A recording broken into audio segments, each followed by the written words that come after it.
Isang mabiyayang umaga po sa inyong lahat, mga magulang ko't mga kapatid.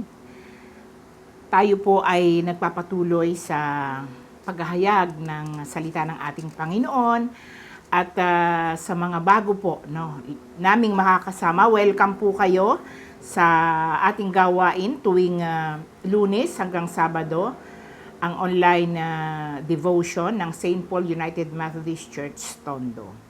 So tayo po ay sandaling manalangin. O aming amang makapangyarihan sa lahat, maraming salamat po sa pagkakataong ito na ipinagkaloob mo po sa buhay ng bawat isa sa amin, na sa unang oras ng araw na ito, ikaw ang aming unang makita. Ikaw ang una naming mapapurihan, sapagkat alam namin, Panginoon, sa iyo nang gagaling ang lahat ng bagay upang kami ay mabuhay. Hiling ko po, Panginoon, sa umagang ito na patuloy kang mangusap sa mga anak mo na nakikinig.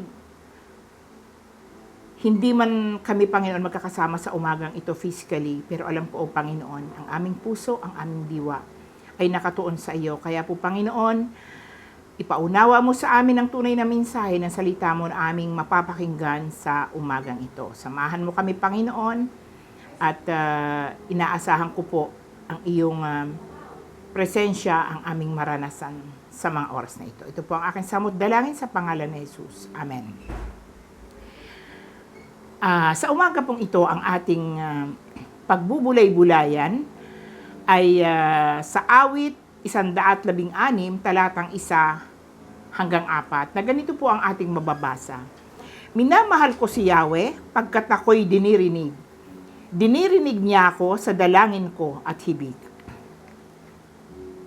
Ako'y kaniyang dinirinig tuwing ako'y tumatawag, kaya nga't habang buhay ko'y sa iyo lagi tatawag. Nung ako'y mahuhulog sa bingit ng kamatayan, nadarama ko ang tindi ng takot sa libingan. Lipos ako ng pangamba at masidhing katakutan. Sa ganoong kalagayan, si Yahweh ang tinawag ko, at ako ay nagsumamo na iligtas niya ako. Pagpalain ng Diyos ang pagkabasa ng kanyang mga salita. Tayo po bilang mga mananampalataya ay nakaranas na ng iba't ibang problema at pagsubok na kung saan napatunayan o pinatunayan na sa atin ng Diyos ang kaniyang kabutihan, ang kaniyang kadakilaan at katapatan sa kaniyang mga pangako.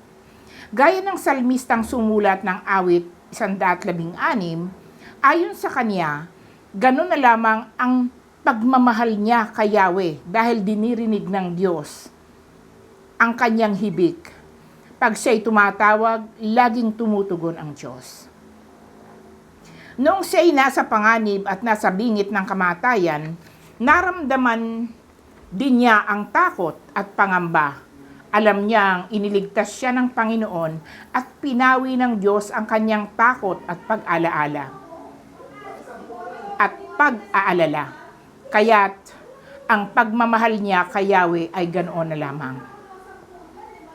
Ang kanyang pananatili sa presensya ng Diyos ang naging ugat ng kaniyang katatagan. Dahil mahal niya ang Panginoong Diyos, siya ay nanatili sa pakikipag-ugnayan kay Yahweh. Nakita niya at naranasan niya ang pagliligtas at pagdinig ng Diyos sa kanyang panalangin. So bilang pagpapahalaga sa ginawa ng Diyos, makikita natin ang koneksyon ng pananatili sa katatagan. Ang salmista ay nanatiling matatag dahil nanatili ang kaugnayan niya kay Yahweh. So sa umaga pong ito, ang hamon sa atin ay suriin ang ating koneksyon sa Diyos. Madalas gusto nating mamunga, magtagumpay sa negosyo, maging mabuting magulang, maglingkod sa church, pero nakakalimutan nating kumapit at magtiwala sa Panginoon. So bilang pangwakas, lagi nating isapuso na si Jesus lamang ang makapagliligtas sa atin. Siya lamang ang ating maaasahan sa panahon ng ating pangangailangan. Siya ang pinagmumulan ng lahat ng bagay. At higit sa lahat, siya ang makapagpapatatag at makapagbibigay ng bunga sa lahat ng ating pagpapagal. Ang lahat ng ating ginagawa ay magkakaroon lamang ng kabuluhan kung ito ay nakasentro sa Kanya. Huwag tayong makontento na dumadalaw lang sa Panginoon. Piliin nating manatili sa Kanya. At sa akin pong pagtatapos, nais kong iwan sa inyo ang talatang ito sa John 15 verse 4. Manatili kayo sa akin at mananatili din ako sa inyo. Hindi magbubunga ang sangang hindi nananatili sa akin or hindi nananatili sa puno. Gayon din naman, hindi kayo magbubunga kung hindi kayo mananatili sa akin. So tayo po ay manalangin. O aming amang makapangyarihan sa lahat, sa umaga pong ito, Panginoon, nakita namin, Panginoon, ang aming mga pagkukulang sa iyo. Maraming panahon ang aming iniuukol para sa aming sarili. Madalas nagkukulang kami, Panginoon, at nawawalan kami, Panginoon, ng time para sa iyo. Alam namin, Panginoon, ang nais mo ay manatili kami sa iyo, sapagkat kung kami hiwalay sa iyo, wala kaming magagawa. Kaya't hiling ko, Panginoon, sa umagang ito, tulungan mo kami kung paano kami, Panginoong, mananatiling nakaugnay sa iyo na aming Panginoon. Tulungan mo po kami sa aming mga kahinaan, na sa panahon, Panginoon, na kami ay nawawala ng pag-asa. Sa panahon, Panginoon, na kami ay naaakit ng kalaban dakilang Diyos, paalalahanan mo kami.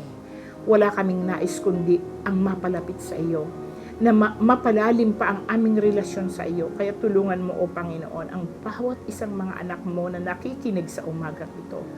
Ituro mo sa amin, Panginoon, kung paano namin mapapanatili ang aming ugnayan sa iyo. Alam ko po, Panginoon, sa nangyayari sa mundong ito, napakaraming ginagawa ang kalaban upang maakit at malayo kami sa iyo.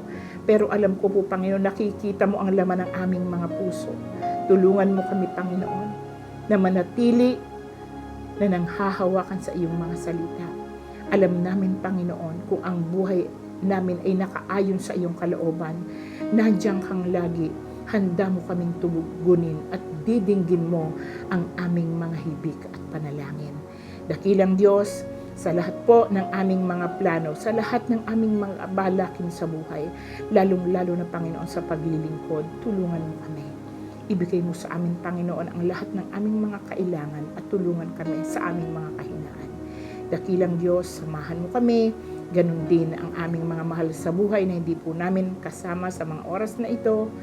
Dakilang Diyos, loobin mo nawa na kami bilang mga magulang, bilang kapatid sa iglesia, dakilang Diyos, samahan mo kami na kami ay magpalakasan sa isa't isa at ikaw, O Panginoon, ang maging sentro ng aming buhay. Ito po ang aking samot dalangin sa pangalan ni Jesus. Amen.